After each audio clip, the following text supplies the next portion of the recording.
got your attention, it's time to talk expanding.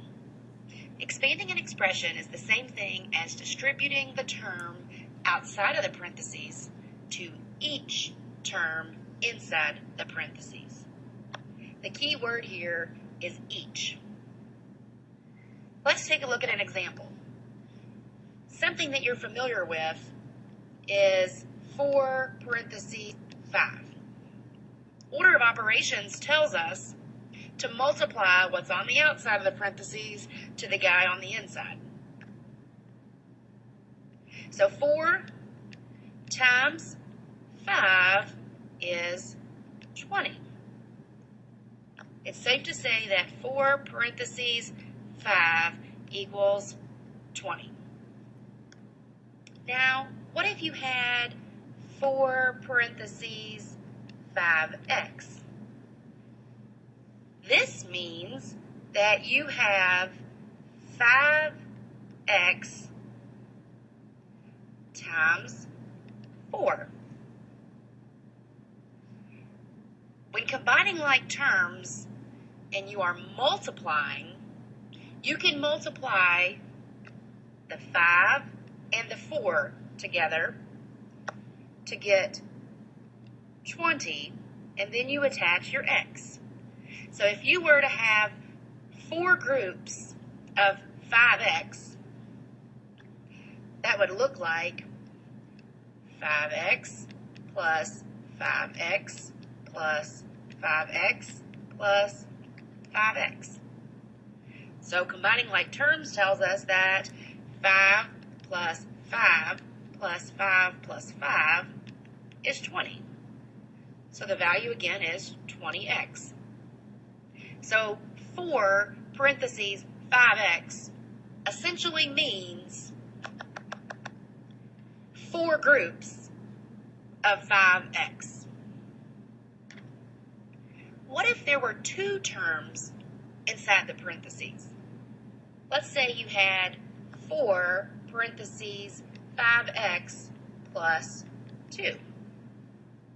Well, that now means that you have 4 groups of 5x plus 2. You have 5x plus 2 plus 5x plus 2 plus 5x plus 2 plus 5x plus 2. You could combine like terms like we learned yesterday and go through and put a purple square around all the 5x's. You could put a yellow square around all of the constant terms, and then combine 5x plus 5x plus 5x plus 5x and 2 plus 2 plus 2 plus 2. The easier way to do it, though, is to realize that when you are distributing, it's the same thing as saying 4 times 5x and 4 times 2. Isn't that what we did above? We had 4 groups of 5x and we had 4 groups of 2.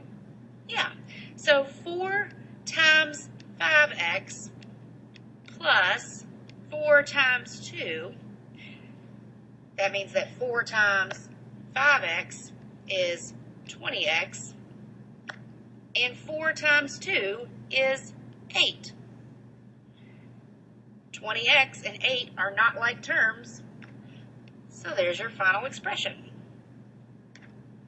Last but not least, what if we had 4x times 5x plus 2?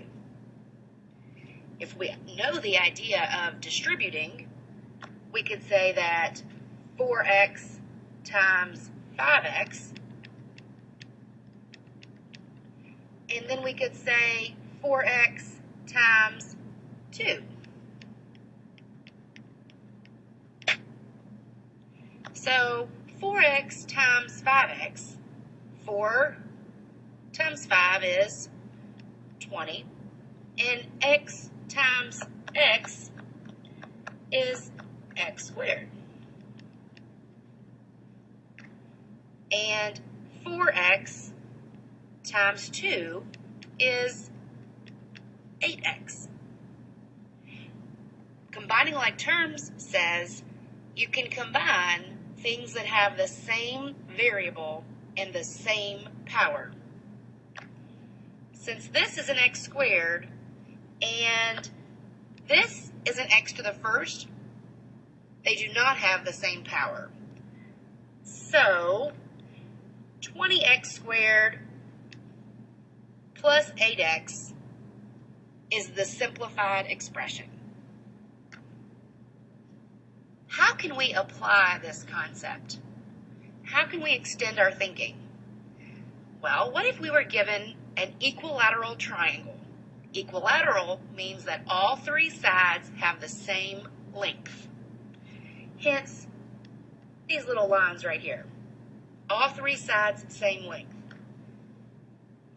If this side measures 4x minus 2, then this would measure 4x minus 2, and so would this one, because they're all the same length.